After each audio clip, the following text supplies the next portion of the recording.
Outdoor miniature pocket gas stove आलू cutlet. Rajpur के गांव में बद्री कहकर एक टैक्सी ड्राइवर रहता था। वो बहुत ध्यान से अपना परिवार का ख्याल रखता था, बहुत मेहनत करके टैक्सी चलाता था।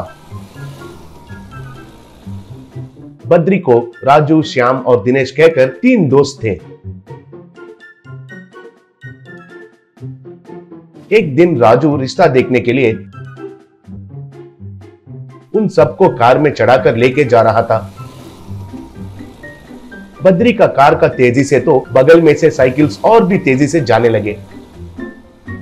ये देखकर राजू, अरे बद्री, क्या है ये चलाना? मुझे तुरंत रिश्ता देखने के लिए जाना है। मेरे माँ वाले तो पहले से ही जा चुके हैं। मैं पीछे कार में आ जाता हूँ कहा था, लेकिन तुम्हारा ये चलाने से तो मुझे लगता है कि उस लड़की का और एक के साथ शादी तक हम पहुँचेंगे कहा। तब बद्री, मामू तेजी से नहीं जाना चाहिए, धीरे से चलाकर सही सलामत पहुँचना ही सबसे पहला नियम है। अगर तेजी से जाएंगे तो बीच में एक्सीडेंट हो गया तो क्या होगा कहा। तब दिनेश, तेरा मुंह है, तुम जो स्पीड में चला रहे हो उस स्पीड से तो बगल में साइकिल चलाने वाले ज्यादा स्पीड में जा रहे हैं। तुम्हारे वजह से सड़क पर जाने वाले चींटी भी नहीं मरेगी, जल्दी जाओ कहकर डांटा।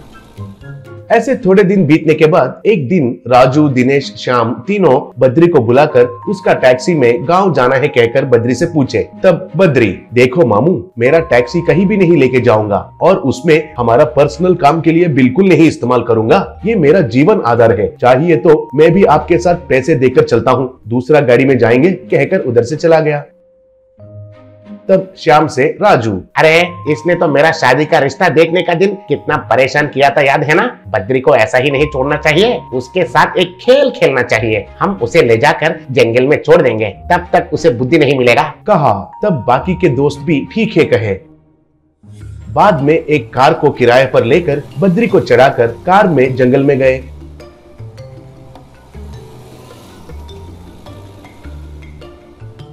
ऐसे जंगल के बीच में जाने के बाद चारों नीचे उतरकर थोड़ी देर बात करते हुए उधर के चिड़ियों को देखने लगे। बाद में बद्री को कहे बिना धीरे से वे लोग उसे छोड़कर कार में चले गए। ऐसे उस कार को थोड़ा दूर में रखकर वे लोग चुपचाप बद्री को गौर करने लगे। तब बद्री बिना टेंशन लेते हुए उसका बैग में से एक मिनी स्टोव को निकालकर उसे एक गैस को सेट करके उधर ही आलू कटलेट को बनाने लगा। वो देखकर हैरान होकर श्याम, अरे ये तो ऐसा क्यों है? हम तो कुछ लाए बिना हाथ हिलाते हुए आ गए हैं। उसने बैग लाया और उसमें मिनी स्टोव है और आलू कटलेट के लिए सारे चीज लगाकर पक्का प्लानिंग से आया लग रहा है। उसका क्या है, कितना दिन भी इधर रहकर कटलेट बनाकर जिएगा, बाद में जाल को पेड़ पर लटका कर सो जाएगा। हम वापस आएंगे कहकर उसको पता है रे कहा। तब राजू, अरे तुम्हारा कहना छोड़ो, लेकिन मुझे उसका कटलेट देखकर मुंह में पानी आ रहे हैं। चलो पहले जाकर कटलेट खाते हैं कहकर राजू बद्री के पास गया। बाद में बाकी दोनों भी बद्री के पास गए। उनको देखकर बद्री कुछ नहीं कहा और उनको भी कटलेट खिलाया। तब उनसे बद्री, देखिए दोस्तों, सब लोग मुझे कंजूस समझते हैं, लेकिन मेरा दिमाग ऐसा नहीं है। बस थोड़ा ध्यान से रहता हूँ मैं। मेरा घर में माँ, पिता, बीवी, बच्चे सब के लिए मैं एक ही आधार हूँ, समझने की कोशिश कीजिए कहा। तब उसके लिए सारे दोस्त सॉरी कहे।